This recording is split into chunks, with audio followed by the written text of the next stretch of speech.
A year ago, the world single-handedly flipped upside down and everything changed in the blink of an eye.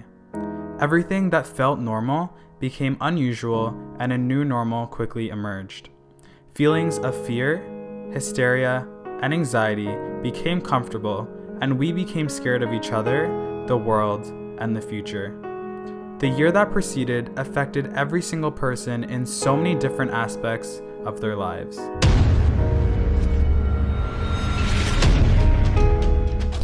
Hi, my name is Ethan Bobais. I'm a third-year student at Brock University and currently located in St. Catharines. A year ago, things were going quite well for me.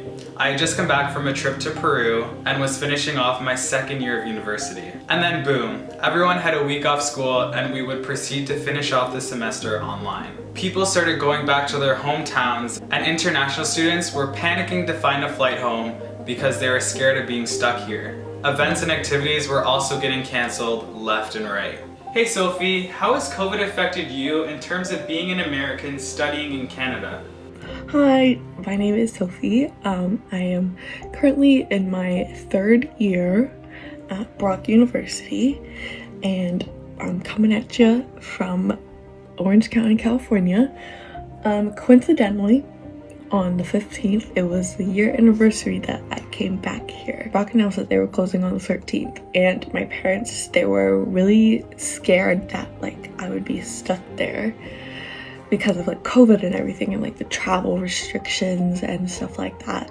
So literally within those 2 days, they booked me a flight and I got back here. Looking back at it, it definitely was a scary time, because if I was stuck there, then I would be stuck with my grandparents, who they're high risk, so I would have had to been very careful. But one thing is that with everything being online, the only thing that's really messed with me is the time zone differences when I'm taking exams or with due dates and stuff like that.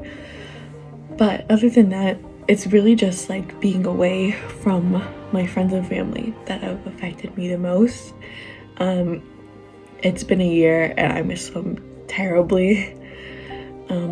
I really just wish that all of this would go away soon, so that way I could see them again.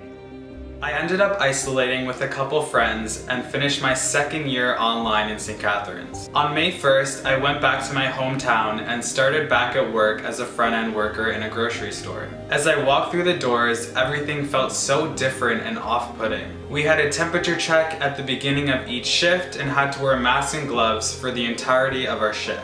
Shortly after, masks became mandatory for every single customer coming inside any indoor building. As much as work did not feel the same and there was added stresses, people need food, and I was serving an important purpose during the pandemic. I was just grateful that I still had a job that was not affected, but that was not the case for everyone. So many people's jobs were affected and many people transferred to online working if they were lucky, but many people lost their jobs. Times at this point were very uncertain. Hey Mom, so how has COVID affected you and being a social support worker?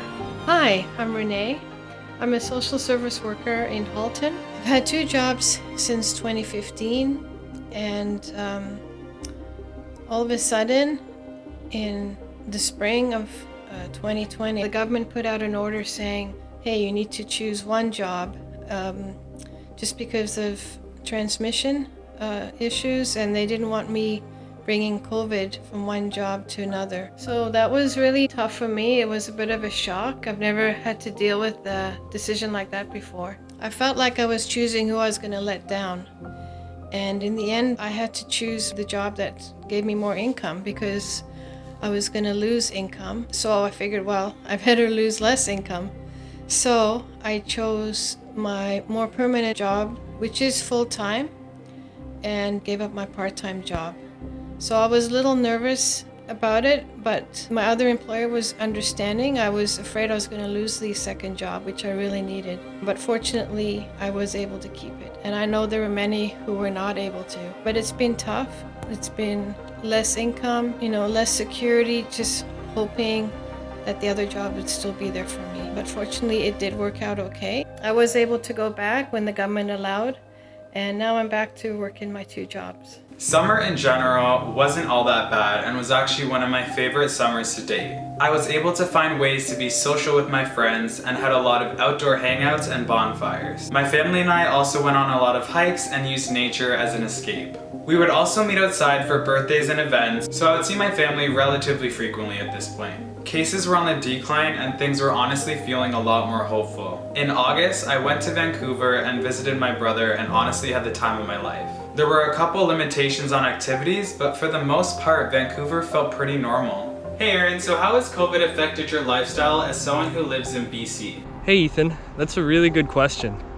I would say that COVID-19 affected our lives here in BC in many ways. About 1 year ago, Whistler shut down. And it wasn't because the season ended, it was because COVID hit and they were pretty much forced to shut down. And that was across the board for all the resorts. So that was kind of a crazy time, really. And that was a year ago. So at that time, everything was shutting down. It wasn't really an option to do anything at that time. So it was pretty tough for sure. It's hard not to see your friends, or if your family lives far away, you kind of can't visit them. So it's definitely tough for a lot of people at that time. But I would say after a couple months, things really loosened up in the restrictions here. By the time it was summer, I mean, friends were hanging out again. This was outdoors, but still, there was quite a few outdoor gatherings, and a lot of restaurants were opening again. We kind of made the most of it by doing a lot of outdoor activities like mountain biking and hiking, and just going to lakes and swimming and all that kind of outdoor stuff. So that ended up being really fun, and I would say the BC lifestyle wasn't super affected in the summer, which was nice. And I think for the most part it's been pretty safe here, and life's been pretty good here. So yeah, thanks for asking, bro. Summer sadly came to an end and the online fall semester came quickly. It was a really difficult transition to do everything online. I truly missed having a solid routine and the social aspect of being on campus. At this point, cases were rising higher than they were at the beginning of the pandemic, and things were not looking too good. Since the weather was not nice anymore and the cases were up, I had to talk to my friends and family virtually. The winter blues and short days were a struggle, and things started to feel like how they were at the beginning of the pandemic again. Hey Hash, so how has COVID affected your experience as a residence worker? A lot has changed. For me, one of the main passions that drives me to do this job is, being able to interact with students. And on a normal year, you'll be in a building and you'll run into students, multiple times a day, no matter what you're doing. You're just walking down the hallways, you see someone, you meet them, you say hi, you have a conversation with them. And our drive to do this job comes from the fact that we want to, support people and help them through whatever facet of their life they might need help in. Even if we're not supporting people, is building those connections, meeting new people every single day, trying to have some sort of impact on their life, whatever that may look like. But this year has changed drastically because everything's online. There's no common spaces. Everybody's just in their own units. You can't have socials. You can't have events where you see people. So it's really, that the whole dynamic of actually running into people and meeting people like that, just and having those conversations is gone. It just doesn't exist. Doing it all online is very difficult, and for the students as well, it's harder for them to open up about things that they might want to open up about. Obviously, you can't run into people online, you have to schedule meetings. So our role has changed from that leadership figure that you might look at, that role model that you might look for, that friend who just has more experience, who's there to help you out, to more of just an administrative role. It's tough to go through because you know what you could have had. And what you're dealing with right now. So it does take a lot of reminding yourself of why you do what you do. Much of my hope for the future was lost, but as cases were at an all-time high, there was extensive talks about a vaccine, which were starting to get approved around the world. Obviously good news, but then new variants started being discovered, and it felt like we just couldn't get a break from bad news. I really had to shift my focus on what's important to me and making sure that I am happy by fulfilling my own needs, making my day-to-day brighter, because that's all we can do right now. Hey Ali, so how has COVID affected you as a student who is graduating this year? Hey Ethan, so as you know, I'm graduating this year, and the last year of my undergraduate degree has been all online, and for most of us, we've lost a lot of things, but I think as graduating students, we've lost a lot more.